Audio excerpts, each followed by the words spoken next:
I don't know. The way you talk about that moonlight stroll in New York. Hey man, I took a lovely stroll. He's the one that had his ghetto, fucking but shirt off during that. That wasn't even me. He always has his shirt off. Like, if Oh, you met it's this cleaned guy, off days. I know, but who does that at night, walking around and shit, in showing his off own his body? fucking That's a little place? strange. Yeah, it's his own place. He knew I was on the couch. I shot him 6 times. I shot him 6 times, Alan.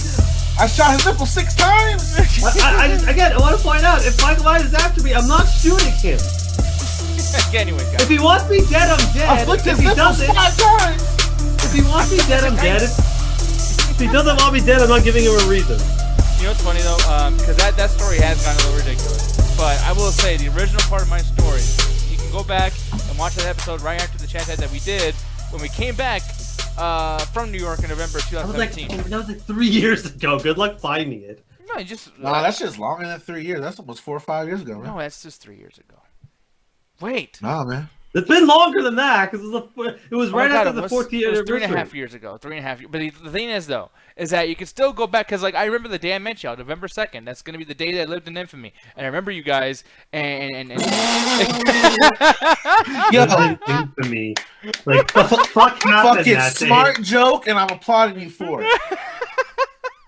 no, but the thing is, though, is like, yeah, day? Like, that was a smart joke. What the fuck is wrong that with was you? a Why are pretty you smart complimenting fucking me? joke. That was really That good. was a fucking goddamn Sure, as theoretical long as you're not science ass offended by joke. That was world-changing pretty events. cool. Sure. Yeah, no, of course, no. It was That amazing. joke got a PhD, dog. You know, by the way, you're just mad because it doesn't make you look good. Okay, that's what your fucking problem is, Alan. All right, you didn't like wow. it because wow, it makes we're going down this. We're going down this road, aren't yeah, we? Holy yeah, with shit. your stupid green or God, not green, it's red. Fuck.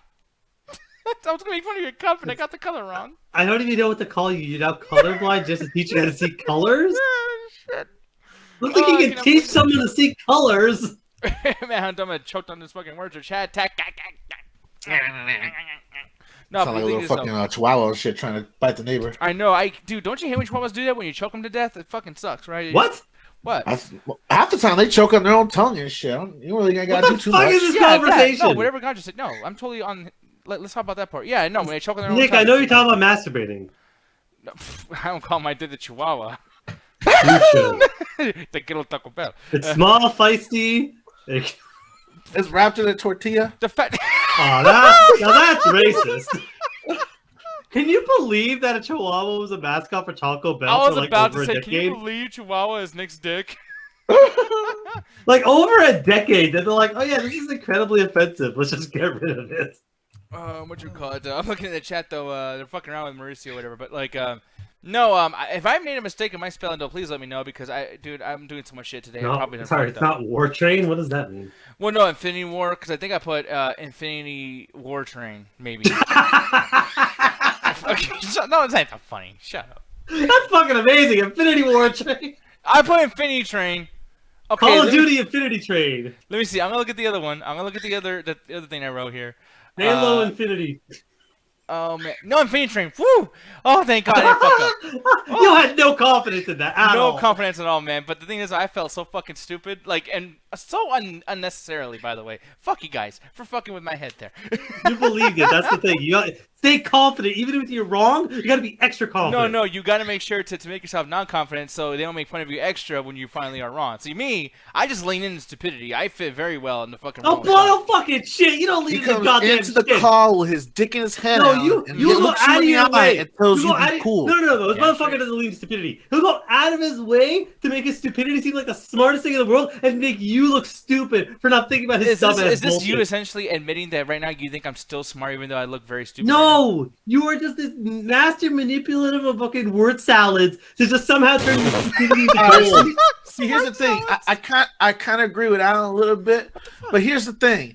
The reason it works is because that's what debate has become, Alan. I know you want to win with logic and facts, but like Ben Shapiro said, he don't give a fuck. Oh shit! Shit, what the fuck? were you Honestly, on? I like the way Nick debates is because when you debate Nick, you got to make sure your shit's on point because he's a Weasley motherfucker and he'll find any route to get you. Yeah. So if your shit's tight, your shit's tight, and I kind of respect that in a debate. And I hate opponent. him for it every single day. No, you know why? But like You're not Alan gets mad detail because he can never get you. He's like, "Oh, I got you on this point. Well, what about this point? Fuck, I didn't study this That's test." called the straw man argument. No, you know what the thing is though, Alan. When he does, and chat, please, Everyone's chat, let strong me know man. how You you gotta think learn how about to this. beat that shit. Yeah, chat. I'm so curious what you guys think about this because you guys have seen us argue so many times, and I think that more than anybody else, the chat would know. Unless they think that you're better than me, then fuck the chat and they're stupid. But the thing is, though, I will say that like you, Alan, you might have some good points. You might think just like a quarter of the way there, and it's like, wow, he has a good argument. If I'm willing to like not be in a mood, he got me right. But if I just stay in the pocket just a little bit, you get so passionate that you just get dumb as fuck. Like, you will end up arguing with yourself and fighting for me by the end of the fucking discussion. And you've done that so many times where you're just like, I hate you. It's so wonderful. It's like all I gotta do is like say like maybe 2 words to get him going again. And I'm like, all right, I give it 3 minutes. I swear to God, he's gonna be on my side. This is gonna be great. And it happens every time. And I love it. And I thank you so much, Alan, for getting my back. Go fuck yourself. You've got my back. That's not how that for works. So long. That's not how it works. Is you use false equivalencies. So you just take anything as a victory. But yeah, when you are a winner like me, winning. No, bro, you're not like, a winner. You're an asshole. I win all the time, and you've admitted No, you it. don't. You just admitted No, it. I don't. Just because you get screwed a victory doesn't mean it's a victory. You got you looking getting mad. He's getting all mad over there. Oh, fuck you both. We have a show. We have people. That's fucking wonderful. Anyways, guys, so I know I didn't put any of this up on our little thumbnail and everything like that, but I was looking up some topics, some video game topics right before we start because I gotta tell you, dude, like talking about movies and comic book shit and blah blah blah, I'm kind of getting a little bit sick of just how many reviews we're doing. So we're gonna take a minute to just kind of get away from that just for a second. And that particular thing, wait, who keeps voting Nick? Is someone doing a poll right now? Because I feel like this might be something I pay attention to. Let me check really quick. Let me see why. Oh, this is good. I don't know why this thing doesn't like tell me when someone's doing a Look, this does not help after I just spent the last 5 minutes screaming. Oh, this is wonderful. Sweet. Thank you, whoever made this poll. But the thing is, though, yeah. I hate every single one of you. Alan, easily. Fucking I easily, hate bro. every... But bullshit! So wait till a Marvel topic gets brought up. Yeah, well, then I don't get angry. I just get, like, correct. That's some bullshit. Yeah, there we go! Oh, what, are you voting right now? Are you voting? Hell no. I'm not voting at all. Oh, look at that. Yes. Vote for Alan. Yeah. Oh, no. What are you doing? No. What the fuck are you doing? What are you doing? Oh, man. Go on, guys. You can do it. Yes. Oh, man. How dumb are you, fucking little bitch? I didn't put a single vote to it at all. God damn it. Yeah, I legitimately thought for a second I was going to lose that one. I was going to get so mad. You know what, though? I will say I'm glad that it turned out to be that way because, like, for me, my anger is my passion. I'm passionate about the things I'm into. And it's like, in this business, you got to be passionate about what you talk about. And I'm sorry I give that to you guys, Get it live on the show, y'all. Live on the show. I'm fine. Yeah, sure. Yeah. Sure, he isn't. He's mad as fuck. By the way, he's so mad that he's not going to forget this. After this episode, he's going to get mad at me for that shit. Yeah, no, I probably will. Like, to be honest, guys, when you fuck with me, especially if you're like some fucking nerds messing with me. He never forgets it. Keen nerd is Alan. So as soon as you guys piss me off right after the show, he has to hear my fucking mouth. Like he just spanks Alan just like a. I thought I honestly just mute the audio. I mute the audio as soon as it goes, and I just make sure I do the same phrases. Of, oh yeah, that makes sense. Yeah, okay, cool. Let me think about that for a second. Yeah, he said I say it in the right timing, so yeah. Yeah, so essentially, what he's admitting to is that he doesn't, focus afterwards. So once again, it was more, more. You say the same shit over and over again, so I'm pretty focused. I'll have to do it once. Over again. Anyways, though, here's the thing we're gonna bring up before I got distracted over there. But I didn't know this was happening until yesterday, man. There's gonna be a Resident Evil showcase event again for the 15th. Now, here's the thing. This is in 3 days, right? Probably gonna be our whole show on Friday is probably gonna be, or Thursday is gonna be just talking about this. But I want to get out of the way now because personally, dude, and you can tell me if I'm wrong. I just want to say this first. I think that this is not gonna be worth my time. I hated the last showcase. Yeah, and I think there's gonna be some bullshit. But what do you feel, Alan? Because it's just gonna be more. We got to keep. They're really selling hard Resident Evil Village, like which is great. They are, because I think what it is because it's gonna be the first real PlayStation 5 kind of game. Because like some of the games that you have PlayStation 5 are the cross-platform, like PS4, PS5 kind of games. This is one of the ones where it's like, yes, the technically camera on the PS4, but are you really going to want to play it there? You're either going to want to get it on the computer or you're going to want to get it on the next-gen consoles because they're going to do everything to make that game look as pretty as possible. Hell, the PS4 version looks fucking amazing for Resident Evil 7. So I think that's why they're keep every single time. Because again, the game's coming out in a couple of weeks, so they just want to keep selling it and keep hyping it up so you guys buy the game. Yeah, I'm very hyped about Resident Evil Village, but like the fact that most of this stuff is going to be talked about Reverse, because that's the thing they're kind of like discussing a Oh lot. God! Yeah, I mean, and by the way, the concept of Reverse is a great concept. I'm not even that against it, No. but I think that like having a whole thing surrounded by it, as far as like a fucking presentation show, or whatever, I think that's a bad idea. But Ganja, really quick, before me and him go at it, what are you feeling about this whole showcase thing? Are you excited at all, or are you kind of like, dude, last one sucked, I don't give a fuck? I'm not really interested in it. I'm kind of like, I don't know. I'm kind of getting like the hipster shit. Like, yo, I liked it back when it was just Nintendo doing this shit and it actually kind of mattered. But now it seems like every game company is gonna have their own little like service where they provide like, oh, these are the upcoming products from our video game company. Come check us out for 30 minutes so we can sell you some ad revenue for a couple seconds. But honestly, I might check it out just explicitly for the show. I think that's a good way to get in touch with you guys here that are more gaming fans. I know I don't really understand the gaming mechanics too much. I don't understand why you guys are so hyped to this game. Half of me feels that it's just because there's a big tall lady that y'all masturbate to.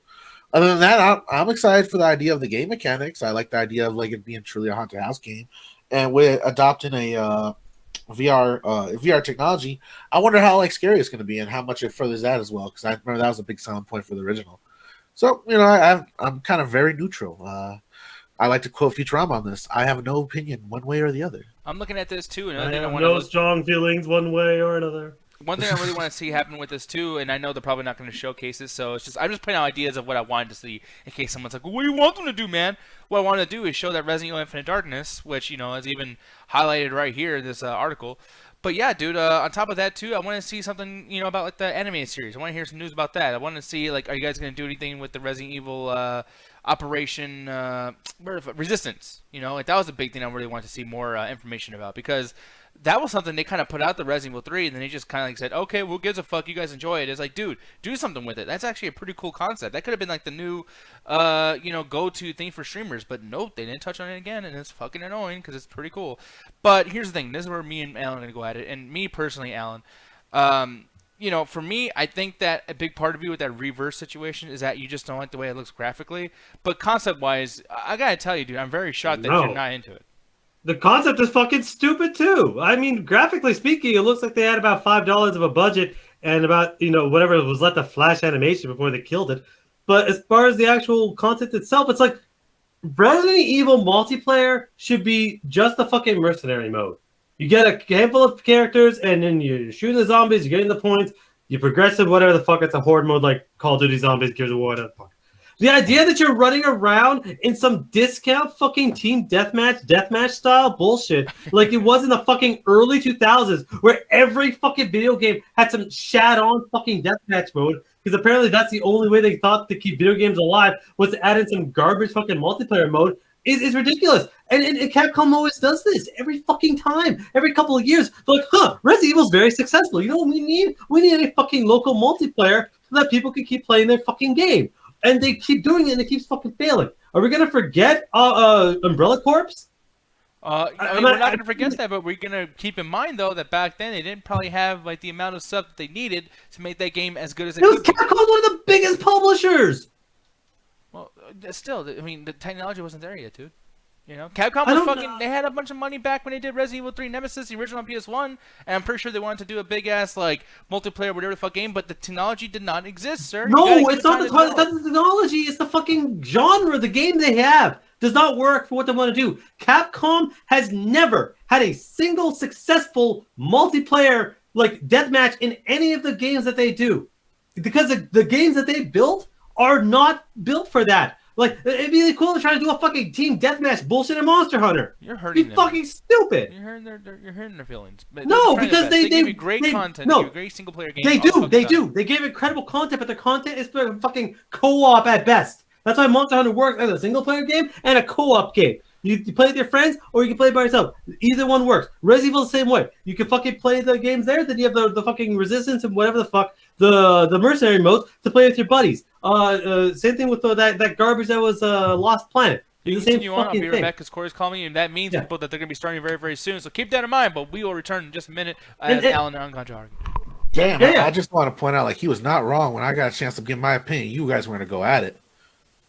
I'm sorry, but I'm so sick of multiplayer being the end-all be-all to a fucking franchise. It has never worked out. I'm mad at Square Enix for doing that shit with Final Fantasy. Why is there a Fortnite fucking style battle royale for the fucking Final Fantasy series?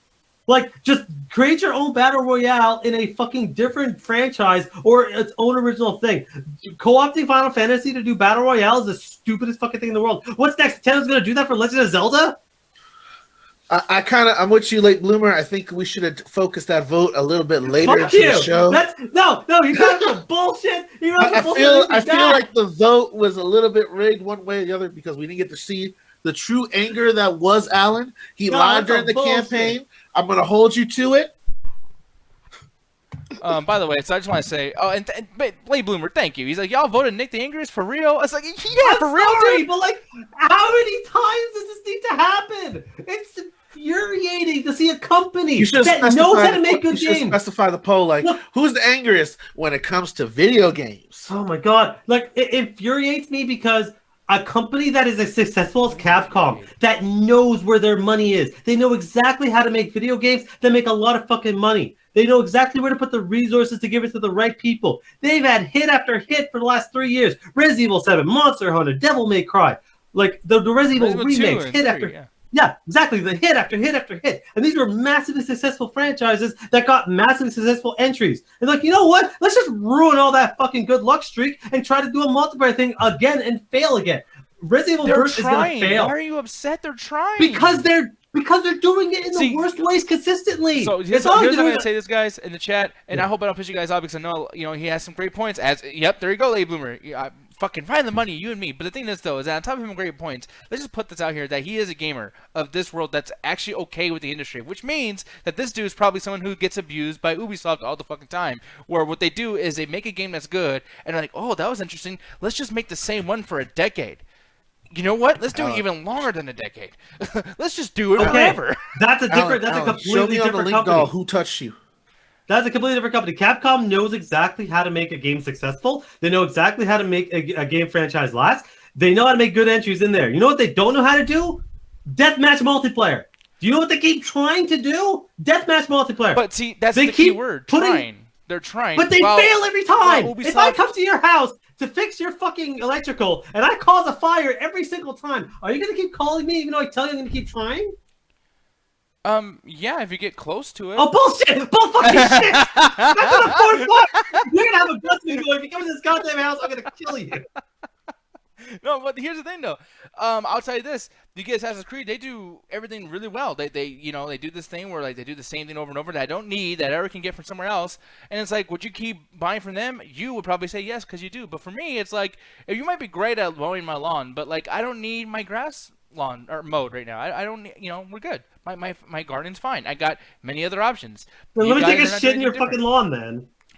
And sometimes they do it too. Assassin's Creed Odyssey, completely shit. But we're not talking about Ubisoft here. We're not talking about what Ubisoft wants to do. No, we're talking about Capcom. No. My point is Capcom has a consistent factor of never being able to pull this off. So the fact that they're allocating resources to try this again. But there's small victories. Resident Evil 5 Co-op was very, very good. That's what I mean, though. They know how to make co-op, though. I mentioned that earlier with Monster Hunter. They know how to make co-op games. Well, hey, stick with that. Speaking of that, too. Dragon Ball Z Fighter, amazing multiplayer and online play. Fucking incredible. Monster Hunter World. That's Capcom, dummy.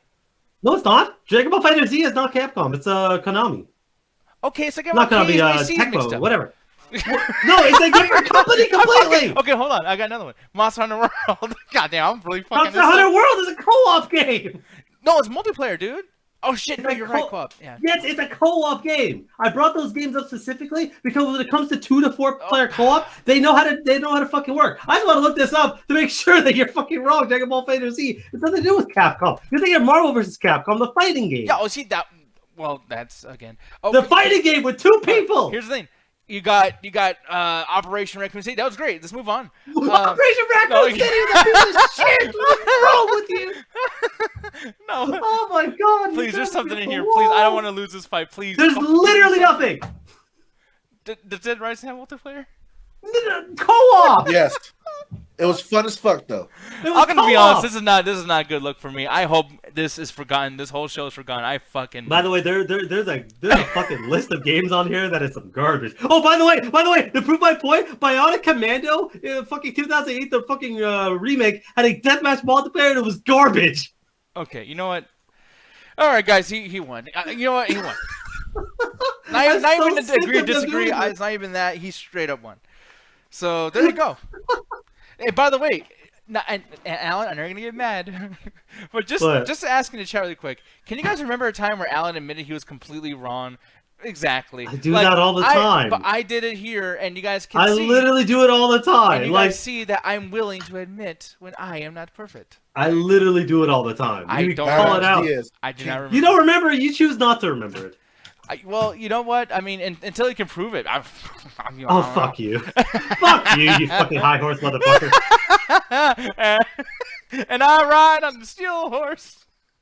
Or whatever the fuck that Bon Jovi song. I can't remember the goddamn words. As opposed to the fucking On a little Nas bullshit song. horse he rides. On the steel He's horse I Diaz.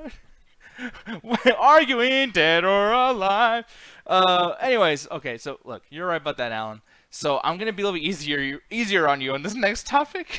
Let's get this party started, bitch. I'm hot. Man, I wish I had tired Alan. I would have won that one.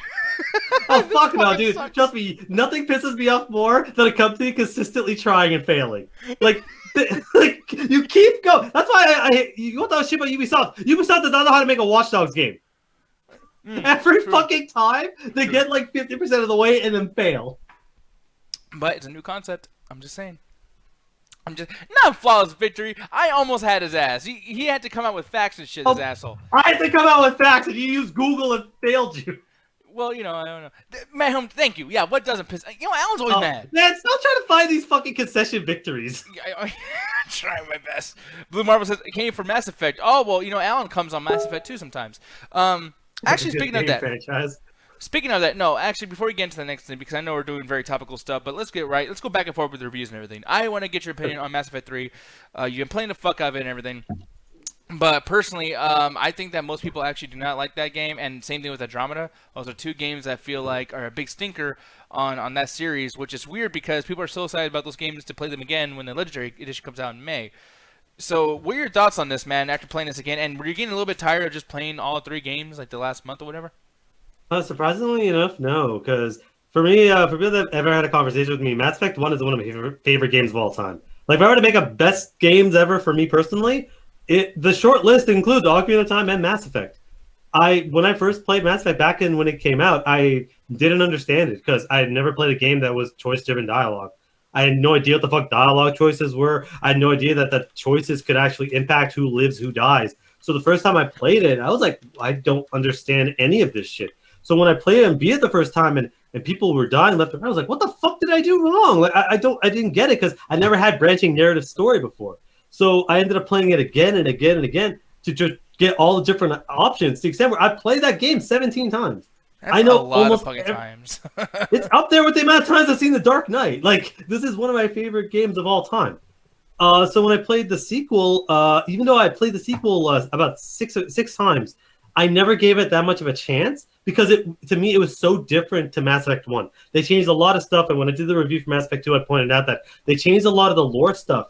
But when I went back and gave it a second chance, I realized they added a lot to it. They took some stuff back because they didn't want to make it that much of an RPG. They wanted to make it more of a streamlined shooter, which bothered me because the first one's very RPG. You get 10 points to allocate per level. You can make yourself stronger, whatever guns you want. Next one is like, you can get different weapons, but like, oh, put a perk point here and you get the fucking extra power. And it didn't feel like an RPG. It felt like a shooter. But they still had all the dialogue and all the story and all the missions were really interesting. But I remember screamingly being mad at Mass Effect 3 because I'm like, this game is fucking terrible from start to finish. Everything just feels fucking rushed. They did everything they could to fucking make sure the fucking multiplayer was satisfied by integrating so much of that bullshit into the main story. And I remember playing it in 2012 and I fucking never touched the series again.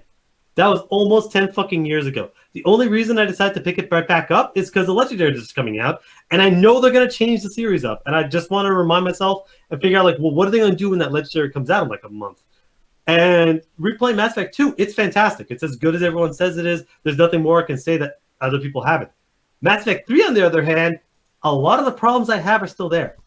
But the game is not as bad as I remember. So I'm going to talk about my issues with the game first, and as opposed to talk about what the good stuff is. Every single side quest in this game is utterly randomly pointless. There is not a single redeeming factor to any side quest. And I mean literal side quests. Hey, Shepard. Shepard doesn't even fucking get asked to do shit. The main character just walks around the Citadel, and random people are like, I need some fucking thing to fix my ship. I need something to put in my shop. And Shepard goes, I'll help you, as he walks up to every random conversation and just eavesdrops on everyone's bullshit, so that he fucking goes around around it. And by the way, this is every single fucking side quest. Go into your ship, go to a planet, launch a probe into it, get an item, and you're done. It is like the most fucking collectible bullshit in the fucking world, but it has every single side encounter. And you have to do it because you need to get these things called war assets that basically help you get a fucking ending at the end of the game. So if you have enough war assets, you have enough people joining your army, you get a specific ending at the end. But every single one is fucking pointless and useless to the extent where I was losing my mind going at the end going, this is a colossal waste of my fucking time. Why am I doing any of this bullshit? It's almost as useless as the Mass Effect 2's planet scanning, which I fucking hated in Mass Effect 2. But this is way fucking worse. Yeah, I'm looking over here in the chat. Jet saying that side quests in most games are pretty much pointless, and I not kind of necessarily. agree. It depends on the game you're talking about. There are games where it's like it doesn't necessarily impact. Actually, Dragon Age 1, a lot of side quests there were interesting, or at least added to the world, or there's really stuff to do. My issue in Mass Effect, the side quests in Mass Effect 2 were like game changing, but you got to land on a planet, go through a series of corridors, you got to do some cool little adventures. This, none of it matters at all. It's just get a couple extra points and just hope, just enough to get the ending. But if you just do all the DLC, you never actually have to do the side quests. But that's like the first part of my issues. Now I'll talk about something good. Every main mission in this game is fantastic. Like the way they're going through with the characters, the way they're developing the story, the way they're adding to the world, the way they're essentially fixing problems that have been in the series, like lore problems, like with warring factions. It's clearly very, very well done. The problem with that is it feels really disjointed, where it's like it's trying to do acts. Like the game is trying to do acts. You have the first act where you go through and do a bunch of cool stuff for a certain planet, and then a big event happens, then it does it again and again. They're interesting, but it feels so disjointed where it's like it doesn't really understand what order he wants to do stuff in, so it kind of just throws them out and just hopes you do it in a decent order. Where it got to the point where I'm like, yeah, this is important, I guess, but it doesn't make sense in the context of what's happening in the world. So it becomes very, very disjointed, where it's a series of random events that the game just tells you, by the way, you're on the right track. And it becomes, to me, after a while, I'm just like, this should have been at the start of the game. This should have been at the end of the game. Like, it feels really out of order and disjointed. But they're all fantastic. Like, they're all emotional. They all get the point of the game. But then it leads to my other issue of, the majority of the side quests in Mass Effect were more pointless. Okay, the thing about Mass Effect 1, though, Mass Effect 1 is a very, very different situation, because Mass Effect 1 is the stakes were low. There wasn't really a lot going on, because all you knew Mass Effect 1 was this guy probably wants to attack Earth. That's it. And this is the space future, so Earth is one planet. So, like, okay, go find and figure out what the fuck's going on. Mass Effect 3, the entire galaxy's at war. Millions of people are dying every 5 minutes. So going to a random planet to drop a probe in is such a colossal waste of time when they literally give you numbers that millions of people are dying a day. It's like, good thing I stopped by to do this random bullshit. Yeah, because I'm looking at, because that's the thing. Like when I look at some of these missions or whatever, like even the side quests, I think they still have visuals to them too, like little cutscenes, which is cool. But like with Fallout, and I'm not gonna say that's at the end all be all for any of these kind of games, but like I enjoy that the side quests were not important. And I know that you're talking shit about like, oh well, in Mass Effect 3 they're all they're not important, and Jet's even saying that all of them are like this. But at the same time, like, are those always like, even if they're not important, like, do you feel like that's completely a bad thing? Like, are you mad because you felt like they were important in the last 2 games, or are you just mad in general that you have unimportant side missions? Because yeah, I think that they're kind of cool. No. The thing is you don't do anything in the side quests except for the ones where you're supposed to do it exclusively for the multiplayer, which is land on a planet and have a shootout, which is only for the multiplayer maps. Every other side quest in the game doesn't involve you actually doing anything. It's not like you land on a planet or have a conversation or do something that could be kind of cool. You go to a planet, you scan the planet, which takes fucking forever. The scanning in the game is so bad, and you just drop probe, and that's it. That's the end of the entire fucking mission.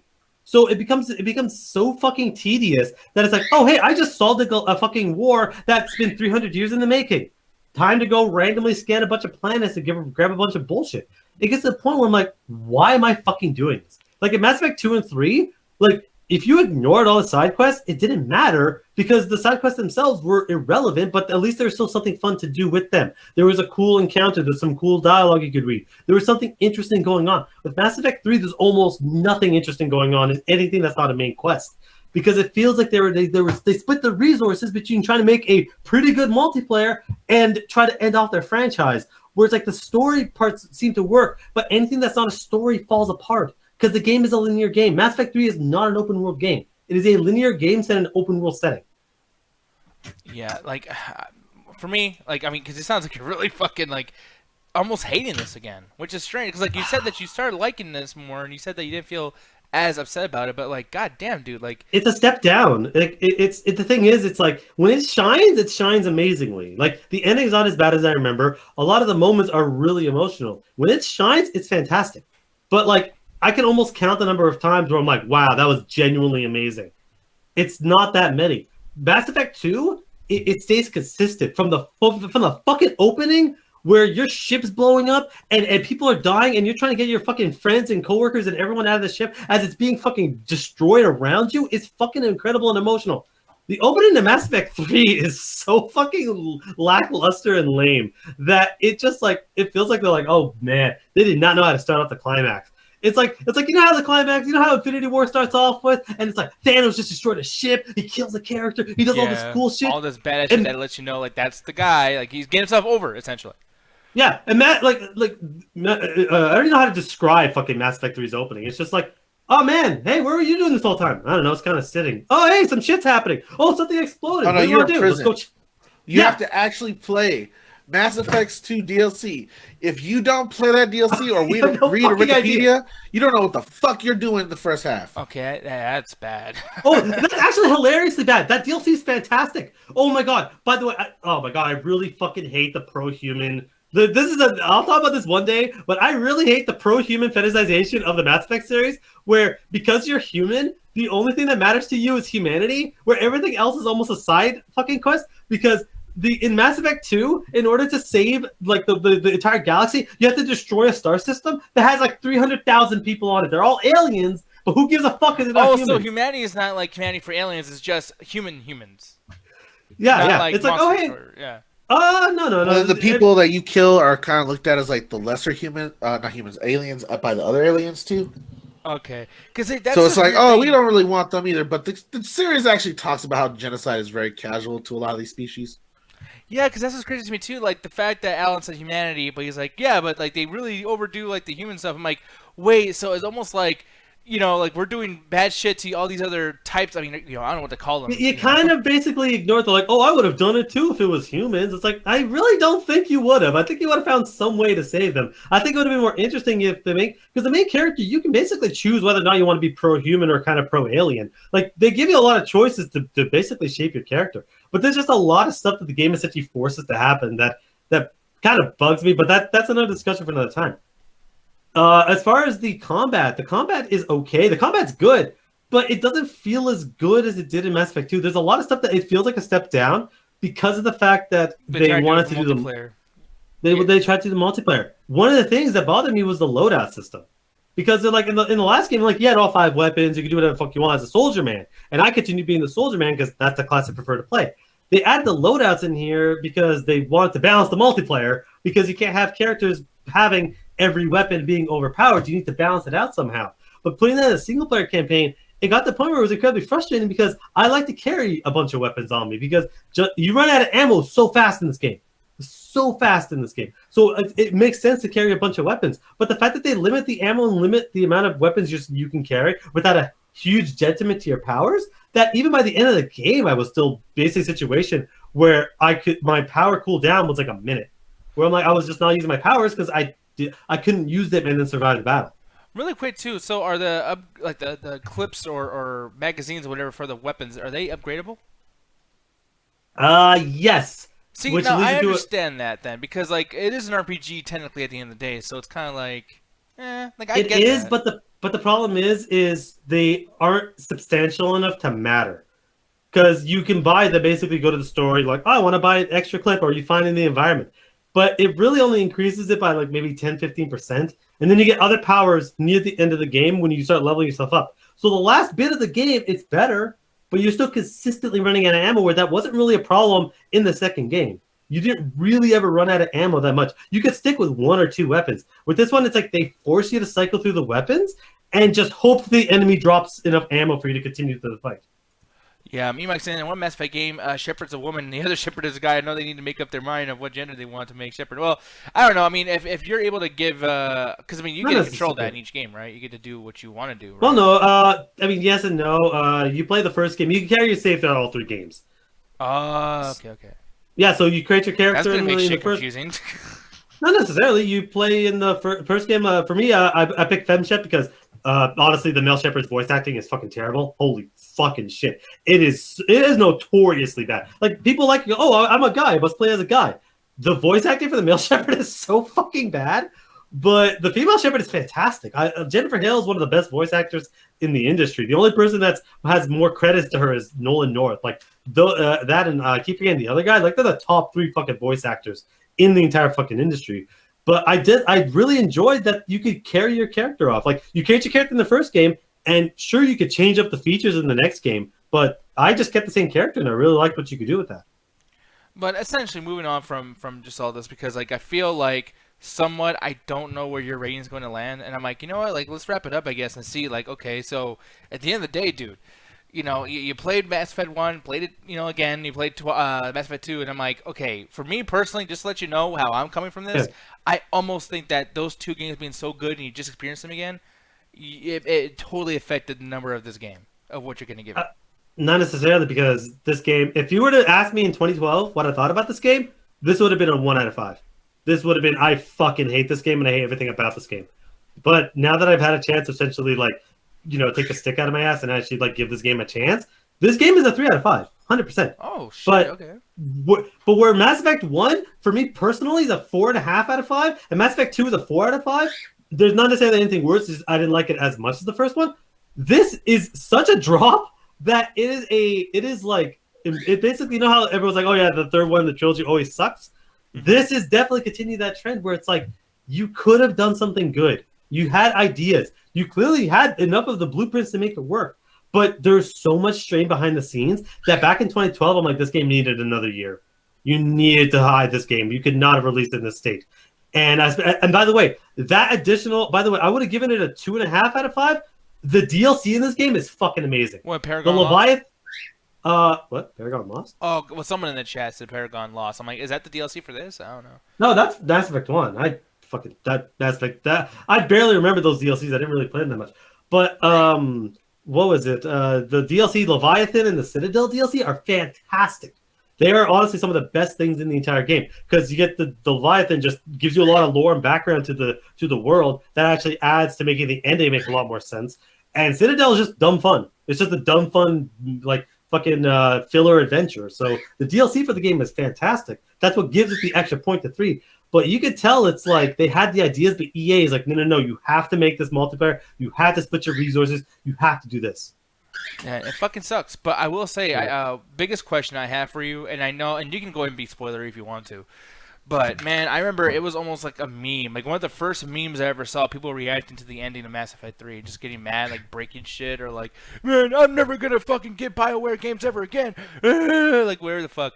Yeah. The ending of this, are you mad about it? Like nowadays, and back then, were you also like freaking out about that shit? Actually, I wasn't, because to me, as far as the ending to Mass Effect 3, it wasn't as bad as the other game that had a 3 in the same fucking year, which was Assassin's Creed 3, which that game legitimately made me stop buying Ubisoft games for 2 years because of how bad that ending was. This ending to me was just lackluster and didn't make any sense. I was like, I don't fucking get the whole point of this. And I was so mad at the whole game that the ending to me, I remember I kept saying, the ending of the game is not bad. It's as bad as the rest of the game. So to me, it was just like, I'm just done, and I forgot the series existed. Andromeda came out, I'm like, you know what? It's a fresh start. It's not so bad. Clearly, they had the same problem where it's like EA's just not going to give them the budget they wanted. So it just kind of got shat out. But replaying it, I don't think the ending's that bad. I think that the binary 3 choices is really just, it's not indicative of the series. But as far as the actual ending, it's not as bad as I remember it, except for, honestly, I kind of like it a little bit it still has the same problem of, hey, we give you all these choices, but the end comes down to 3 choices that all kind of suck. It is kind of a letdown, but as far as the reasoning, it's actually not that bad. Really quick, you might ask me your thoughts on upcoming Shaman King. I don't know shit about that. I will definitely check it out a lot. Troy Gates didn't discuss Infinity Train yet. I'm hoping I didn't miss it. You did not miss it. We are going to talk about that, a recap of that. But I will say, though, the Shaman King, tomorrow I'll look up like a trailer for it because I do want to talk about anime tomorrow. And I got to tell you, dude, I think I might start doing a lot more anime reviews. Yesterday, our video got blocked, like completely, like you can't even watch it. Due to me showing too much of Please Don't Bully Me. Goddamn fucking copyrights. Yeah, so it's just kind of funny, you know, like the one video where I'm like, oh, motherfucker, just fucking screaming, and yeah, you can't watch it, so it is what it is. It be what it be. Moving on, though, I'm gonna do this very, very quickly. Actually, I was gonna say let's do them, but I'm curious because here's the thing with Infinity Train. I watched that all in one day today. And the emotions and confusion in my fucking brain about this show, dude. Yeah, it'll do that. Yeah, so, okay. For one, right away, are these, is this anthology series? Or no? Or is it going to be spoilery if you tell me? Okay, basically, the best way to explain it is season 2 follows a character you met in season 1. Okay. And season 3 follows a character you meet in season 2. So technically it's an anthology, but there's a connective thread of characters you meet. That's upsetting. I love this character, Tunip. Or what's her name? Tulip or Tunip? Yeah, you got it, yeah. Okay. So I like this character a lot. But when this shit wrapped up at the end, I was like, you know what? I'm kind of curious. I'm going to watch like episode 1 of season 2. I watched it and I was like, oh my god, it's not the same show. So what was the goddamn point? Like, I was actually pretty upset just on season 2. Like, you know, like, and we'll get into season 1, I guess. But like, dude, like, did you feel like some kind of like connection with this character where you didn't want to leave? No, not. I thought that I felt a connection. I did feel a connection, but the ending, I was like, I hope they don't keep her around because she's done. Like. What I loved about Infinity Train is Infinity Train is one of the wackiest shows I've fucking watched in a while. Not wacky in how it's funny. It's actually hilariously depressing. Like morbidly depressing at times. Yeah, really depressing. Yeah, there are times where it is just like, bro, like this is harsh. Like you can tell whoever wrote this went through a lot of shit as a kid and just was able to just translate it really, really well to to animated form. And it's creative and it's interesting. But every episode, it's like, yeah, you're basically... this to me is Silent Hill for kids. Yeah. Like, this is the best way to sum this up. Where it's like, yeah, she wants to go to this camp, and then she runs in, bumps into this fucking train, and every cart is, like, trying to essentially give her some moral life lesson about, like, basically, like, trying to essentially uncover her past trauma and try to figure out, like, well, what's exactly the problem? Like, why am I feeling this way? Why am I upset? Why am I running away? And that's what's going on throughout this entire thing. She meets these crazy, interesting characters going through all these weird stuff, and every room is creative. Everything, it never repeats itself. Anything that comes up again is exclusively to tell the story. And it gets wackier and wackier that by the end of it, you're like, oh yeah, this is some weird bullshit, but you don't notice it because of the fact that everything else is so weird that anything else that happens weird feels within the universe. Like nothing here feels out of place because everything's already so weird. But by the end of the season, you're like, oh, I got the character. She got past her trauma. She grew as a person. That means she's done with the train. I was hoping that the next one, like, I need to see this happen with different characters. I want to see what happens with different people go through different stories. And it continues that. I'm like, this is fucking amazing. And I wish I would have known more about the train, because that's the biggest thing for me that I think was an issue, is that every single episode has its own identity. I feel like every episode could be its own side story that's put in the beginning of like a Pixar movie or something. Like I feel like if you were watching TV, you just randomly put this on, you're gonna be like, oh shit, like I don't know what this is, but I'm not that confused. You know, like I mean, there's some crazy shit here, but they're always kind of explaining, and it's always so like whatever. So I think that's like a really cool thing about the show, that like it's such a easy ass pick up and drop fucking show. And I love stuff like that because it's also connected. But at the same point, though, it's like this character Tulip, which, by the way, I gotta say, Ryan, thank you for that fun fact over there. Apparently, she's Ashley Johnson, who has voiced Ellie from The Last of Us, which is pretty cool and terrifying. Every time I was watching that first season, like, who the fuck is that voice actress? Yeah, but like I love one. I like the sad one, the happy one, and it's like that. By the way, Alan Rickman would have played that if he was still alive. That would have been his character, straight up. For sure. But the thing is, though, is like about that character, I love it so much, and to the point where like the sad one reminds me of Mauricio, somebody that's in her chat usually. Like, oh, what's going on next? Like, it was like fucking hilarious, dude. I love that shit. And man, I love Ernie Hudson. That's fucking crazy. He's the corgi. And dude, the way that here's the thing I like about the show too. I don't know if you felt this way, dude, but like when you move on this show, like from episode to episode, it's almost like one of those like Super Mario RPG things where like she's developing her team of people that are going to be around her. And like once we get to the corgi episode, there was no part of me that was like, oh well, that's the new character that's going to be around her. Like I fell in love with him the next episode, not even in his own episode. It was the Crystal one where I was like, I loved him. Oh yeah. The corgi to me he's always interesting. I like 1-1 right away. Where it's just like the fucking when they're running away from the weird cockroaches, and he starts doing the Benny Hill theme. And he goes, "What are you doing?" I made it myself. Yeah. How'd you get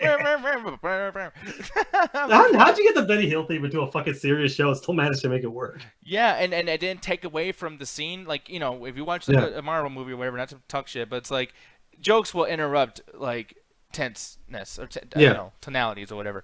Here, they remain in their tonality that they, progress like even in the first episode, and they never leave it.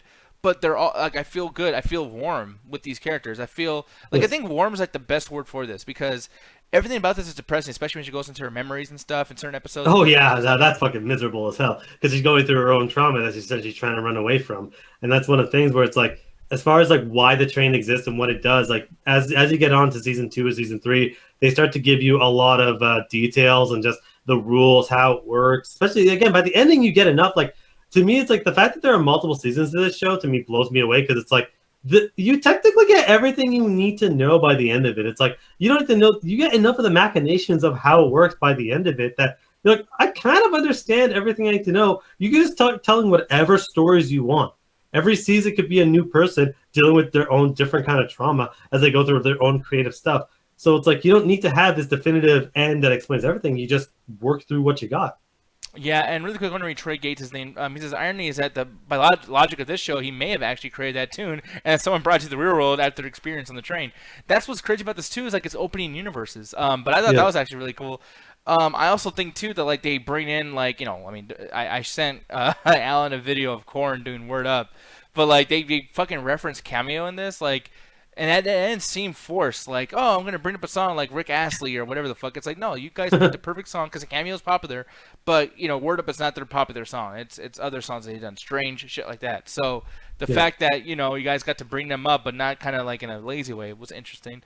But dude, like, yeah, I like the music in this. I like the train system. My only point, man, that I will use against this is like, for me, I think that Infinity Train system, the way like she got into it at the beginning, the way she got out of it, was like, okay, you gotta explain that shit. Like, what the fuck is the Infinity Train, dude? Like, they explain enough, but they don't. Like, that's actually a point of contention for the fans of what the hell is it? Me and my buddy Troy in the chat, we had like an hour-long argument right before we watched The Dark Knight, hilariously enough, about what. That's a hilarious story for another day.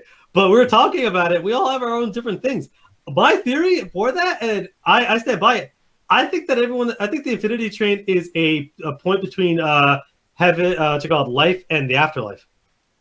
But how she get there? Like, did she knock herself out? She died. That's my theory. The show does not give any indication. But again, what happens? She runs away in the middle of the night in the winter and in the woods and falls asleep.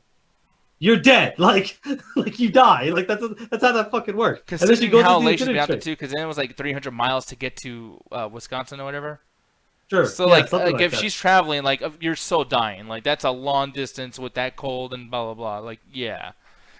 That's what I'm thinking. Like she died in the woods, and then this is the situation where she's dealing with her own trauma, and that's the whole ghost. My whole theory is ghosts because ghosts stay in the world because they have unresolved, feelings. And so the train helps resolve that as they move on to whatever their version of heaven was. For her, it was going back home, being with her family, being with her parents. That's my theory. Like the show itself, it's almost like the all you need to know is that this train exists and it helps people. That's all you need to know for it. As far as where it came from, where is it going, where did it come from, the show doesn't concern itself with that because it's concerning itself with the characters versus the world. The world gets explained, but it's tangential to what's actually going on. Now, I hate to go into WandaVision crazy mode or whatever, but like that situation where she's like reading into her memory or whatever, do you feel like the things that were like in that memory are the things that have comforted her, and then she found a way to include those inside the Infinity Train, like 1-1, and maybe she likes corgis, maybe she likes a cat that she saw outside. Like Maybe. that's what It's actually what was it? It's definitely in season 2, season 3. A lot of that stuff kind of goes where it's like the rooms might be random, but they're not. They're only random to a person that's not thinking about it. Like, oh yeah, they walked into this room, jelly beans. Next room, fucking dogs and shit. But to somebody else that's actually going through that, every room that she goes into, it matters to her. She just doesn't even realize it. Like the fucking random crystal episode, which is a great episode. Like, what the fuck does it? What does that do with anything? It has anything to do with that song. Like the way they get out of the room is why that room exists. You know? Yeah.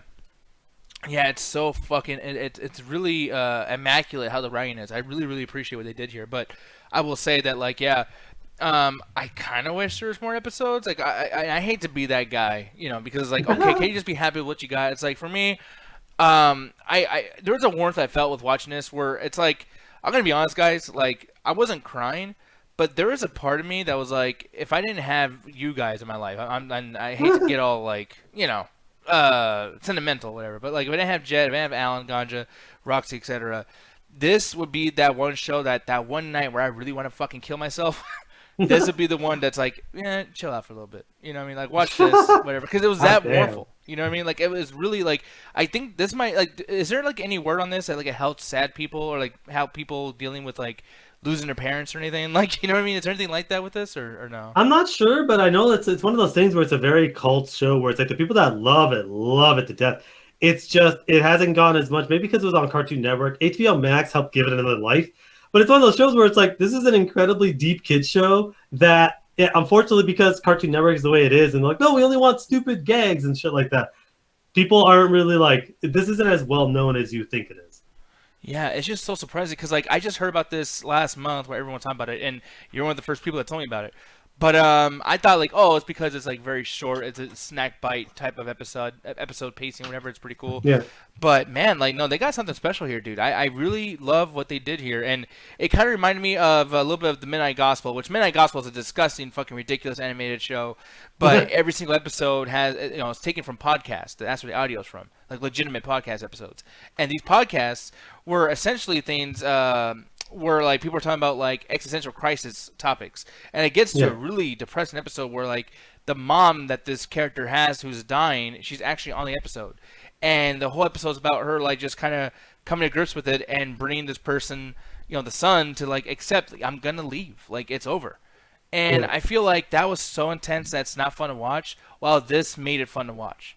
Yeah, like, you know, and that's so especially because Tori's saying in the chat, definitely check out the next like 2 seasons. It's good. Season 3, I've never been so angry. Not because I hate it. There's a particular character that makes a particular series of choices. I have not been that angry in so fucking long. Was it like just... Peter with MJ at the end of the first Raimi Spider-Man movie, angry or anything like that? Like stupidity? Because like for me, that's my angers have ever gone with a bad decision in a show or a movie. No. It's not a bad. It's okay. No. It's not hating a character for a bad decision. It's hating a character because they're the bad guy. Like this character is a bad person, and I hate them. Like I legitimately want to choke the fuck out of them.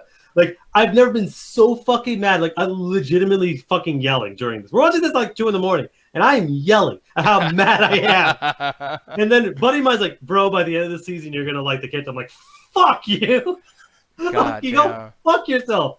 And then it happened. I was like, oh my fucking god. I was like, how did they change it? How did they flip it? Where I feel bad for this character now. Dude, I am so fucking ready to watch this shit, bro. Like, I am so down. Even Ryan's like, yeah, he ain't wrong. And I guess Ryan was one of the first people that showed me this shit, too. But yeah, dude, like, and Ryan, Cartoon Network, dude, I remember seeing so many things, like, and okay, correct me if I'm wrong, but I think Adventure Time is one of the Cartoon Network things. They touch on shit that I'm like, wow, pretty good job. And regular show, dude, once again, regular show made me cry. That was my shit. Bro, did you not cry at the end of that? Yeah, I felt bad for Pops, but I got, like, he had to. Yeah.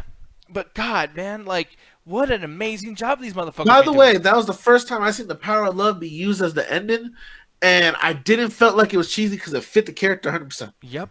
Yeah. Building characters, man. Like, it's just fuck. Like, oh, I love regular show.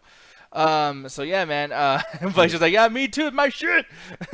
So yeah, dude, it's just like I don't know. For me, I just to wrap it all up, I guess, because I don't want to reveal too much, because you guys need to go see this. Like, this is one of those things I strongly recommend, even if you're like not even sold by what we're especially saying. season 3 and season 4, because the thing about this is, as much as this show is fantastic, it's very cult. So it's like it didn't get the ratings that it needed. So when it's like creating season 3, season 4 type stuff, the ratings were kind of low. So the guy's like, well, he wasn't sure when finishing season 4. He wasn't sure if he's ever going to get another season, but he clearly wants to do more stuff. But people have moved on to other projects. So basically, if season 3, season 4 get a lot of views on HBO Max, it's one of those situations where it's like, hey, if you like it, watch the fucking newest shit, so that way it gets more like seasons. Yeah, blow this shit up, y'all. But me, 4.5 out of 5. This is near perfect. I love the fuck out of this of season 1 of Penny Train.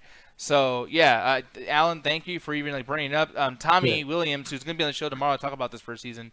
So yeah, Space Cowboy usually in the chat.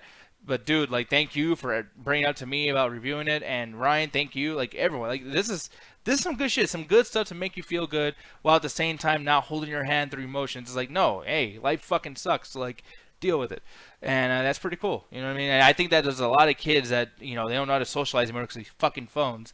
And you watch something like this, maybe it'll help you out. But anyways, what should we call it? What would you rate it, man? Honestly, I gotta do the same thing. Like, for me, season 1, like, if I just watched season 1 and never, did anything from it, but like, you know what, this is a 4 out of 5. It hit the emotions, did what it needed to. But I was always kind of like you were. I'm like, hey, I want to know more about this train. I want to know about the rules. I want to know more about what goes on. And especially as it goes on, like, watching it as one solid, like, in one day, we just kept watching it and watching it. It's clearly, yeah, definitely 4 out of 5. Like, there's not a single thing that I would change, because I just want to be like, hey, this is like, to me, this is like Black Mirror. Where every episode to me is interesting. It's different. It does a lot of cool stuff. It does a lot of callbacks to other stuff, and the animation got better and better, because you're like, oh wow, season 3, they got more of a budget this time. It doesn't look like it was made on $5. But this is just showing it's like, yeah, you don't need a long time to tell stories, but television continues to be a better medium for telling stories than movies ever would be. Like, you would not be able to pull this off in a movie.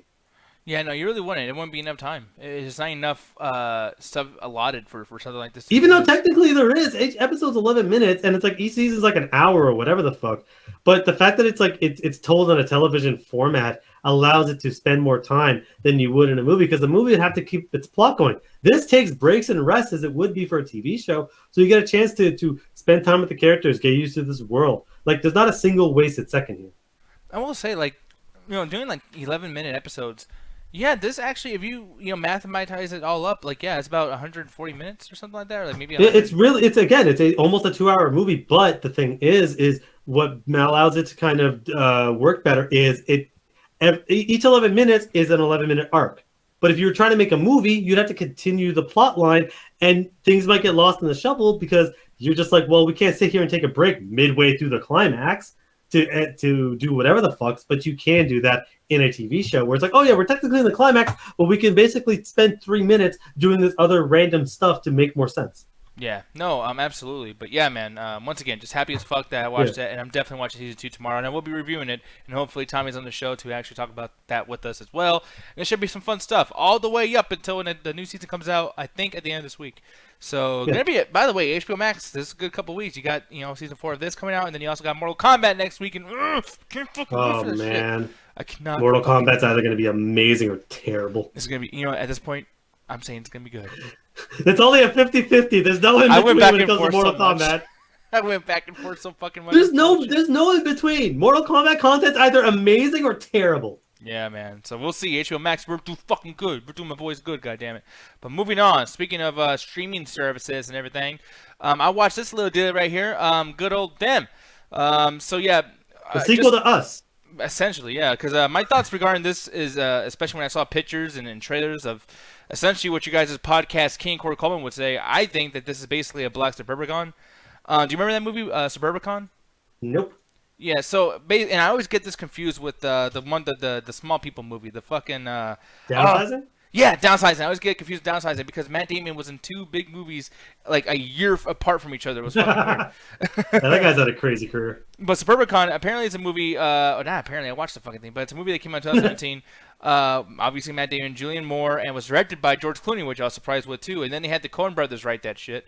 But yeah, basically it's a movie about a normal 1950s family hanging out in an ideal, neighborhood, living life, being boring as fuck, and then just a home invasion just kind of like shows the ugliness of everybody that's living there, right? So all this crazy shit happens, and halfway through the movie you don't realize that like the first act was so boring, and now there's so much chaos going around because you only have an hour and a half to fucking get this, storyline going. You kind of like. It's like one of those weird things where it's like it's too boring and it's like too good. It's like, ugh, like there's no build up. It's just all the crazy shit. And for me personally, I'm gonna say this honestly, it was hard for me to keep up with. I literally can't remember half that fucking movie. I can't even remember if I liked it or not. It was just noise. And yeah, and it's obviously a big thing about it was just it was predictable. Once you see the trailer, it can only go in so many directions. And plus, it's a movie, so it's gonna end at some point. You're gonna be either satisfied or unsatisfied, and then move on. And that's something that helps a movie like that because, it's not going to have a sequel. It's not going to have a universe. You're going to move on. You're going to be going to the next thing or whatever. And you can just look back at that like, yeah, that was fun while it lasted, but whatever. With this, though, it can't help but meander on shit because it's a show. And that's the thing. It's like, for me personally, because like it's the same story, essentially in 1950s, this black family moves out to L.A., during the Great Migration, I think it's called, but like it was from 1910 to 1970, and this is like right in the middle of it, where 6 million black people moved out of the South and into like Detroit, New York, Philadelphia, all that shit. And his story, when they moved to LA, which by the way, I didn't even know LA had like a huge, ridiculous racist history. I mean, granted, it's in America, so you gotta. Sorry, what? I literally didn't. I You know, did like, not think LAPD, one of the most notoriously corrupt police departments in existence? No, I mean like in early 1900s, because like the LAPD thing was really bad, like fucking like 80s and early 90s. That shit got insane. But No, but like I'm not trying to think you like set up, but like LAPD like is one of the worst cops ever. well, yeah, but I mean you gotta consider like all the cops that were cops in 1970 were pretty much dead or just like administrative by the time 1990s came around, so they're not the same police force. And like I know that's like a silly thing to say because it's like, well, all cops are bad, the ACAT thing, whatever the fuck. I don't feel that way. I got cops in my family. I'm gonna be honest. So it's like, hey, I don't, I don't like to do prejudice stuff. But yeah, lots of cops are fucked up though. I will say that. But looking at this, it's like and by the way, Alan, did you see more than one episode or no? I finished episode 2. Okay, I only watched the first episode. That's the only time. That's the only thing I had time for. But watching this, it was like right away. They gave us no time to build up to like, oh, maybe they're living good at this new house for a little bit. Then shit gets bad. It's like right away. These fucking white people are looking at them outside their house. I mean, yeah. Yeah, and then like, and granted, it's like maybe that's my naivete where I'm like, oh, okay, well, I don't know shit about what's dealing with dealing with what do you call that? Fucking racism. That's the goddamn word. Like fucking shit, dude. I'm having trouble saying that. But maybe I'm naive in that sense. But it's like, these characters don't earn their racistness. You know what I mean? Like, I'm gonna put my chair outside. I'm just gonna look at the thing. It's like, can you have the black person at least like maybe they're playing radio on too loud when they drive in the fucking thing, or maybe they look at someone dead set in the eyes. Or maybe the white person went through something before. Now they all think black people, blah, blah, blah. Like, give me something. Don't just like, oh, well, I'm white, No, so I mean, of course I'm honestly, I was actually okay with that because it's just like they don't need a reason. They exist, so they hate them. Like, it's literally as simple as that. This idea that there's always a justification for racism in the eyes of a racist is completely infactual because it's like, it's simply as, they even mentioned in there, it's like, hey, they come in this neighborhood, guess what? More come in the neighborhood. You know what they do to property value? That's all the justification they need. And their, protest was exactly the kind of stuff to do. It's like, yeah, basically use psychological warfare to fuck with them. We're going to play music at odd hours of the day. We're going to stare at you. We're going to look at you angrily because we want you to fucking leave. They're showing, without saying anything, they're telling them, we do not want you here. My issue with the show is, it's more of a cultural issue with the show where I'm like, is every single show that the primarily black cast have to be immediately about racism in the 50s? Like, yeah. To me, like, this is Amazon's answer to Lovecraft Country on HBO. Yeah. Like, it feels a very, like, that was more overtly in the supernatural, where this one, it's like psychological, where you're not quite sure if it's actually happening or not, or if it's just the fucking people going crazy. But once I kind of got over the fact that it's like, yeah, this is another story about racism in the 50s with the black family, I just started liking the characters. I started liking what. Yeah. The dialogue, what they were going through, that each one of them, they're not perfect people. They're normal individuals. Great. I love her. Like, she's amazing. Because one thing I like about the show too is like the way they kind of combat like the racism, whatever. Like, they are fine saying "stupid bitch," or like she comes out with a gun. I mean, well, even before that, she's like loading the gun, just getting ready, just like, look, I know. That's why I fell in love with the character. I was just like, oh, she's not doing the thing of like when they come in, I'll fuck with this. No, she's doing some Terminator shit. Like, I'm getting the bullets ready now. Yeah, like don't fuck with me, and it's like that's awesome. And then the kid's a little misbehaving a little bit, so you don't really know. And then like clearly Lucky has been through something before, where the daughter's like, "Are you crazy again, Mama?" And it's like, "Oh, dude, like I'm going through something like that in real life right now, dude." And I'm like, I gotta tell you, I love when they touch on mental illness because she must have been through something way back in the day that put her in a bad spot. Yeah. They go through it without saying it. They go through it over the course of episode 1 and especially episode 2, where you're like, oh yeah, that would drive someone to the point of insanity where they're getting a gun ready and they're waiting because they don't want the same shit to happen again. But it's like watching through that, I'm like, yeah, you see the psychology of what's happening. And as much as I would rather them not do any supernatural stuff, I kind of get it because it helps kind of portray where it's like you don't actually know what's going on, but this is the kind of psychological stuff that happens where it's like they don't need to firebomb your fucking house or kidnap your children.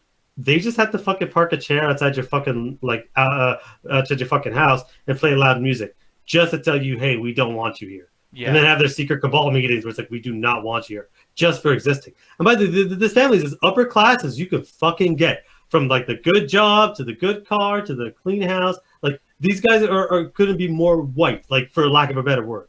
Yeah, but that's the thing about this too. That's like I like seeing that they don't have like some poor black people situation going on either. It's like no, like these guys are combative financially as well, and they don't they haven't gotten to physical violence yet, which is like I know that's coming up soon, and I don't want this to be a big like.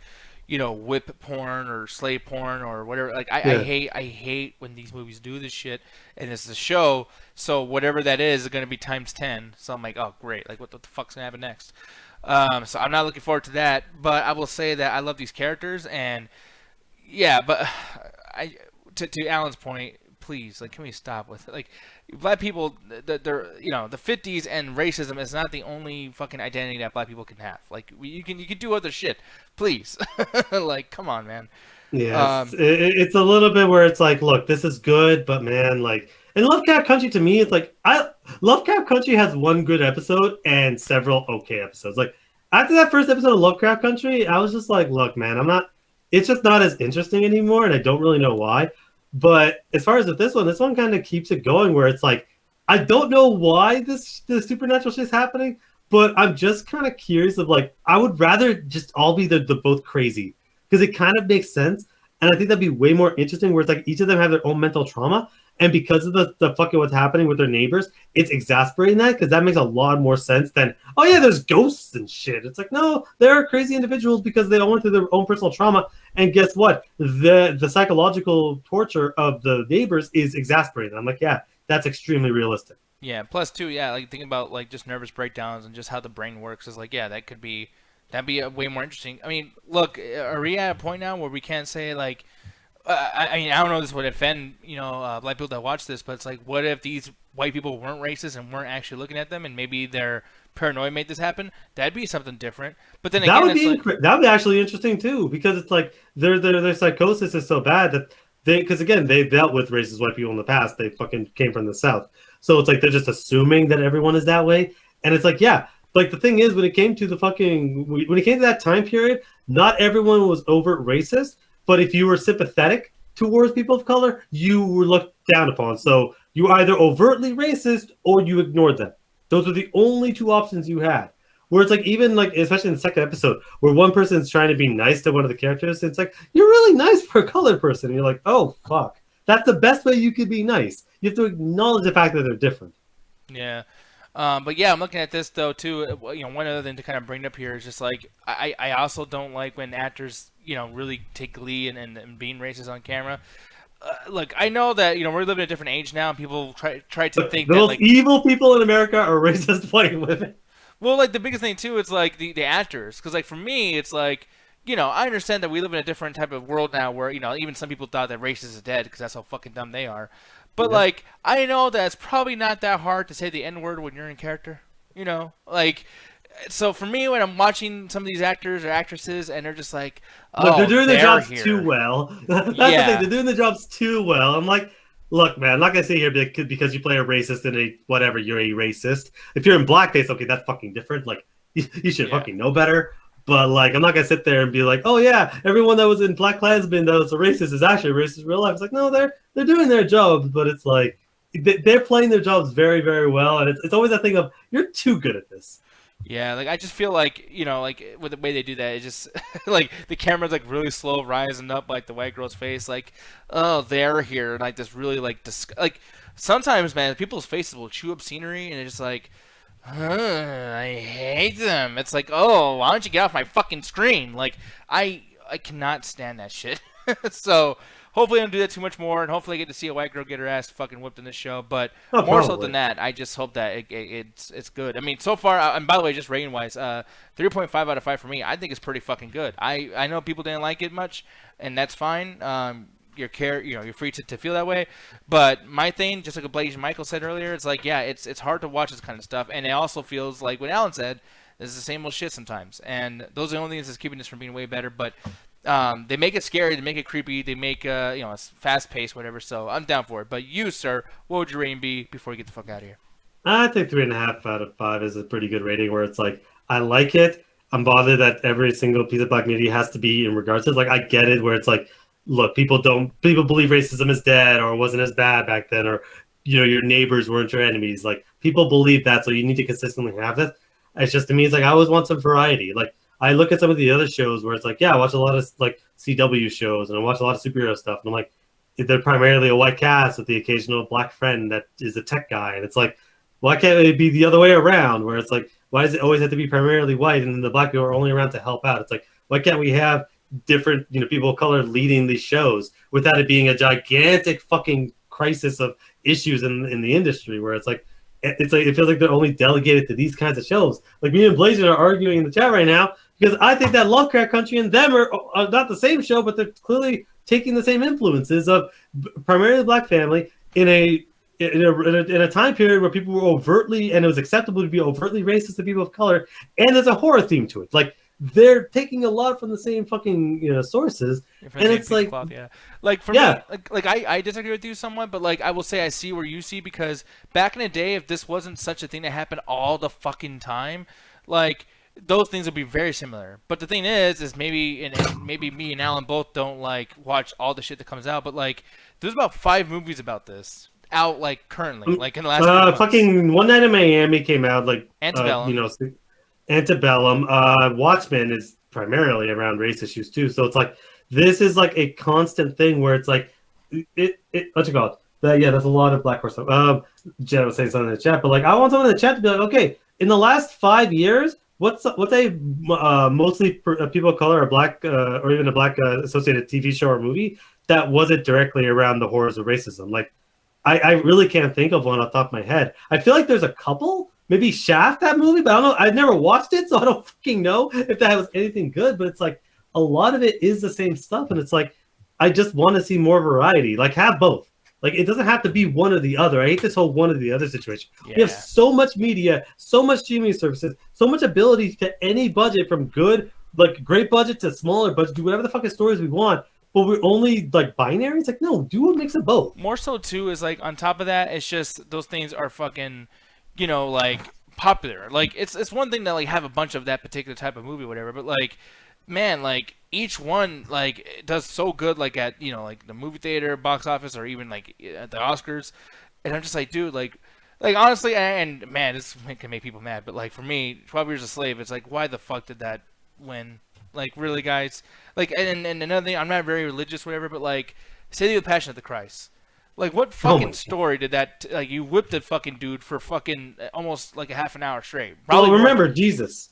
Yeah, but no, but that's the thing. That's their getaway. It's like, oh, but Jesus. It's like, okay, like so all the Jesus freaks goes and watch the movie. It's like, oh, you're paying respects to him, but you're whipping a motherfucker to death. Like, it's torture. Remember, he died for your sins. That's what the Catholics say, anyway. That is like, it drives me fucking. Yeah, and then the movie has the gall to point the finger. You did it. He died for you. You should feel bad. No, you made this movie. Actually, no, it's the complete opposite. It's trying to say, hey, don't worry, you're a sinner. He died for your sins. That's why you should worship this guy, even though he really died because of the state and he died because he was preaching a message that essentially went against the state. And honestly, he didn't really die for anything in regards to you. We just propped up this man's death to sell a religion. Yeah. By the way, I'm gonna be honest. I'm not gonna like Ma Rainey's Black Bottom. I'm just gonna be honest. I don't like musicals. I'm not. I don't want to disrespect that movie, especially because Chadwick's in it. But Judas and Black Messiah, I do want to watch very soon. What you call it? I've been told like, hey, watch it when you're in a good mood. Which is great. It's like, oh, watch it when you want to ruin your fucking. Yeah, but it's a situation where it's like, because like he brought those both up as a primarily black ass without it being like racism is the forefront. Is that the case? Because from what I don't know, maybe I just saw from the poster, but I'm like, it doesn't look like it's any different than anything we're saying. It's just not supernatural. But well, that's the thing. Like movies I like that I guess counts black movies, but I feel like they're not just for black people. The Five Bloods I think is great. Coming to America. People talk shit about that because it's not like the way it was back in the day, back to the nostalgia nerd shit. But Coming to America Part 2 was fucking great. I love that. I think Dope's another one. I'm trying to think what else. There's some other movies that are like came out recently. Blind Spotting. There's the people that Blind Spotting. Fences. Yeah, actually, yeah. Like there's issues. They're poor. Well, not really. They have a house. Like. It's yeah. You know what? That's not really about that. That's more about just the struggles of living a life. Like I don't say they're well off, but they're middle. Like they're not struggling too much. It's not like a situation where they're struggling because of wider presses. It's like they're a normal-ish family with a crazy dad. Yeah. So shit like that. I think those movies. Hidden Figures is probably another one, but I think that's more of a like. No, Hidden Figures is one of those white savior fucking like. Oh, hey, guess what? Black people are actually incredibly smart, even though there's overt racists around. It's like. It's one of those fucking apologetic movies, and I fucking hate that shit. Oh, wait. Did someone say started by... Yep, you did. Oh, Blasian, how dare you? That was a Mickey movie. It was great. Enjoyed every moment of it. They confirmed a third Ace Ventura movie? Oh yeah. No. That's great. No, why? That's good. What do you mean, why? Did you watch Dumb and Dumber 2 or 3 or whatever the fuck that was? Yes, and it was great. Dickhead. Was it? Yes. No! They had the dog car again. It was great. Oh my! It was only for like a minute, but Da da No! ba do, yabba gabba goo, da ba da ba do. Sorry, I like this. Did you get into Ganja Stash again? I fucking love that song, dog. That shit's great, homie. The writer of Sonic is doing Ace Ventura, and they'll have Carrie ties. By the way, Jim Carrey. No, fuck no. I don't care how good he was at Sonic. I'm not watching Ace Ventura again. Blasian Michael. He said Blind Spotting, but see, like, because I love that movie. That's actually probably my favorite movie of 2018. I believe it was 2018 when it came out. But here's the problem with that though, is that also goes back to a little bit of what Alan's talking about too. It's like, got to be a cop shooting a black guy, because like the same thing. What was that movie about? The girl? Queen and Slim. Oh, I haven't watched it yet. I don't know what that's about. Apparently that's terrible. No, the black couple where they accidentally kill a cop because of routine stop or whatever that goes bad, and they accidentally kill a cop, so they got to spend the whole movie on the run. But what? Because there's another movie with this girl. God, it's like the same fucking movie that you just said. But like, there's a movie about this girl who is not with her boyfriend, but they're driving, and the cop shoots him, and then her whole thing is like just following the rule. Like, I forgot, man, what the fuck was it called? Isn't it? I'm pretty sure you're talking about Queen and Slim. It's just like Queen and Slim. There's another one. Chat, if you guys can, please name it, because another movie with the exact same premise. He's probably not wrong. Yeah, fuck. Oh, it's gonna drive me crazy. Nah, damn it. Oh well. Well, it is what it is. The Hey You Give. Yes. Man, wow, I legitimately thought you were just thinking of the Queen and Slim. I didn't think there's another movie. Oh, there's also another movie where there's a black cop, a female cop, like witnesses a fucking undercover bullshit or whatever. Oh, yep, and then, the horror movie or whatever, right? Oh, whatever. It's a horror action, whatever the fuck. It's like, it is ridiculous how like the template they have. Which, look, at the end of the day, the worst part about Hollywood is, as much as there's a template for black movies and people of color movies, at least they're at least for them, it's better than some of the bullshit other races get. Like, hey, there's a Native American, Mexican, and Arab in this call. We don't got shit. By the way, Body Cam, is that the movie we're talking about? I don't know. Black and Blue. Oh, Black and Blue. Okay, well, shit. But look it up. But yeah, it's like Arabs don't got shit besides being fucking terrorists in a fucking random ass fucking movie. Native Americans can't even be played by Native Americans. No, but guys, I like this idea though, because I tried. I'll never forget. Because of Jet. That's why I love Jet so much, because she just gets mad sometimes. What? I was like, hey babe, we're gonna watch a horror movie to do that on the show because 2020 is not a lot of movies coming out. And yo, it's a good movie. It has a black lead and a horror movie. Isn't that interesting? Like this Oh, never really no. happened. She's like, I bet you about some goddamn fucking police ass. And as soon as she said it, as soon she had no idea, and it was this. And the thing is, you're not gonna believe this, Alan. You know What? what the bad guy is? What? Who? It's an abusive cop who died. So he's abusive, racist ghost cop. Racist ghost cop. Jesus Christ. Who wrote this? What white man wrote this? Is that some bullshit? Like it's like the template there is so ingrained that like I'm laughing but I'm dying inside because it's like you could just write like anybody could just like, oh yeah, and then the racist cop shoots the black main character's son, and then he has to go through the whole movie trying to prove that he did it, but the body cam footage got like you could just write 100 of these movies. It's like the fucking South Park bit where they get to write all these Adam Sandler movies, but it's just like Adam Sandler on different islands and stupid bullshit. Like it's so repetitive, man. Imagine like Freddy Krueger, get off my lawn, you N-words. Yeah. Chasing after people. But again, like the worst part is, as much as that template exists, it's better than the Arabs and the Mexicans and natives have. Like holy shit, we got fucking nothing. And I got the task letter. They tried to say that they were white. Like I'm cool, whatever, dude. I'll take it. Like go get a Shia LaBeouf. like at least Arabs can play Arabs. Native Americans don't even get that. I remember even Roxy lost her shit. I was like, "Hey, Roxy, shout out the tax collector. Oh, it's a Mexican movie. What the fuck?" And like right at Shia LaBeouf, like, "Are you?" Oh, Shia LaBeouf serious? and whatever. I'm not sure. Is it brown face? I'm not sure what the proper. Yeah. Oh, so bad. Anyways, guys, so that's what we think about them. You know what we think about them? We think body cam. We think of every other fucking racist fucking like only these kinds of movies exist. It's infuriating. Like I just want a regular. The problem is like I can't believe it's on this topic. But the problem is people are like, well, if you do a regular show like the first one popped in my head is Lizard Podcast. So like, why don't they have a fucking Silicon Valley but with primarily black people? Because like as soon as you do that, people are like, oh, you're just trying to make black people act like white people, and it's like. It's like you either embrace the stereotypes or you're trying to be white. It's like it's so fucking ridiculous. Yeah, but I think you know what really actually changed that a lot for me right now, and we'll really get off the topic. But I think that Atlanta did a really good job at like bridging that gap a little bit because now it's like I try to feel this too. Atlanta is for all people. I don't think that that's a show that's just for black people, and I think that's kind of important. Is like.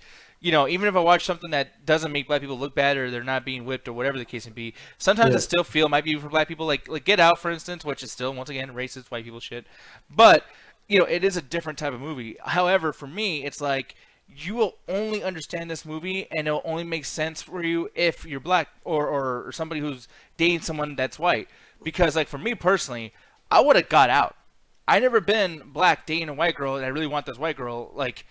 You know, for me, it's like, okay, if they're acting weird, fucking leave. You know, and that movie is so silly to me. Like, I actually think it's a little bit funny. Like, it's kind of stupid. He doesn't leave. The movie's called Get Out. He doesn't get out. He tries.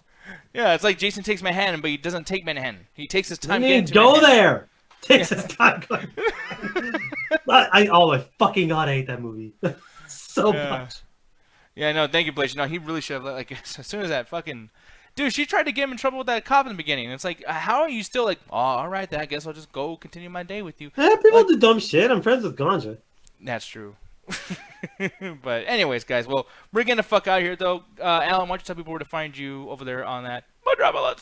All right, then. So I'm assuming the Moobot's going to spam with everyone's fucking Facebook stuff. But if you can find me, follow me on Facebook. The Illuminati and I just did another episode. We talk about, the passing of DMX. We don't bring up Prince Philip because, he can go fuck himself.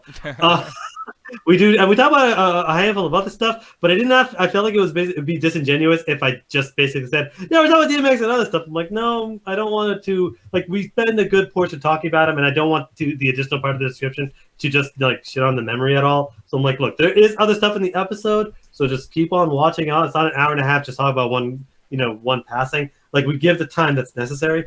But yeah, drop a like there so you get the notification. The episode just went up today. There's going to be more consistent stuff throughout the whole week. And yeah, basically, and follow me on my Twitter where I'm talking shit to a bunch of other video game stuff because guess what? Borderlands is hyping up for its release, and I'm gonna shit on it every goddamn day till it comes out. We're gonna start playing now on the show. That's great information. Thank you so much, sir. I do not own a single. You're I think playing. I don't know. No, I do not own a single version of that game. You're playing it with me, and then we're gonna go through the entire Gearbox, library. We're gonna play all the Gearbox. Really? No, the fuck we're not. I don't even think you can get a playable version of like Aliens Colonial Marine. Oh God. I'm gonna look that up outside the show. I swear to God. I don't think you can. Like, could be wrong. Anyways, guys, thank you. We're gonna raid Mr. Juicy Herman. That's what we doing, cause he raided me today, and I really appreciate it. So, there's that raid going on. Oh my goodness gracious, it's happening as we speak. People, thank you so much. Juicy. Tag the chat, say Toasty. That was wrong. Oh, Aspect. All that good stuff, y'all. Aspect 1 is better than 3. Wrong.